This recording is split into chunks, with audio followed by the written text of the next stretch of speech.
প্রথমত তারেক জিয়ার 31 দফা দাবি আজকের এই দিনে আমরা ঐক্যবদ্ধ হয়ে ওয়াদা করছি যে আমরা বাস্তবায়ন করবই করব। আর আমাদের মুসলিম উম্মার জন্য ফিলিস্তিনিদের যেই ঘটনা হচ্ছে আমরা সবাই মিলে যদি এটার প্রতিবাদ না করি তাহলে আমরা আর মুসলমানের কাতারে রইলাম না।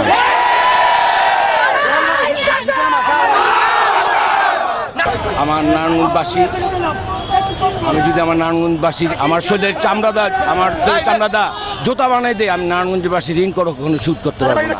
আমরা রাজনৈতিকভাবে যে এই ধরনের হ্যাঁ প্রতিপন্ন হয়েছি শেখ হাসিনা গভর্নমেন্টের দ্বারা, আমাদের নেক্সট জেনারেশন এই ধরনের সম্মুখীন যেন না হয়, এই জন্য আমরা সর্বোচ্চ সব ধরনের ভূমিকা রাখবো।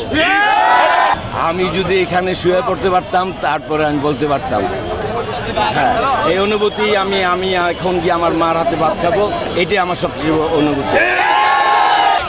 সর্বমূল্যে এই প্রশাসন, আগামী দিনে এই প্রশাসন থাকবে। আমরা এই প্রশাসনের সহযোগিতা করে একটি নতুন প্রশাসনের মাধ্যমে মানবতার ভিত্তিতে সব কিছু রক্ষা করব।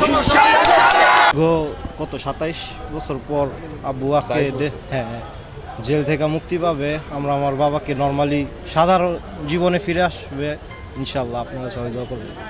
আজকে আমরা অনেক আনন্দিত এবং উচ্ছ্বসিত। দীর্ঘ প্রতীক্ষার পর নারায়ণগঞ্জবাসীর আপামর জনসাধারণের নেতা জাকির ভাই বের হচ্ছে।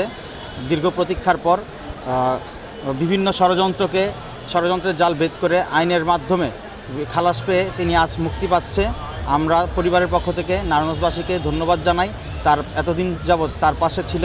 আগামীর সুন্দর নারায়ণগঞ্জ, পরিচ্ছন্ন নারায়ণগঞ্জ গড়ার জন্য তিনি কাজ করবেন। সবাই আপনারা জাকির খানের জন্য দোয়া করবেন।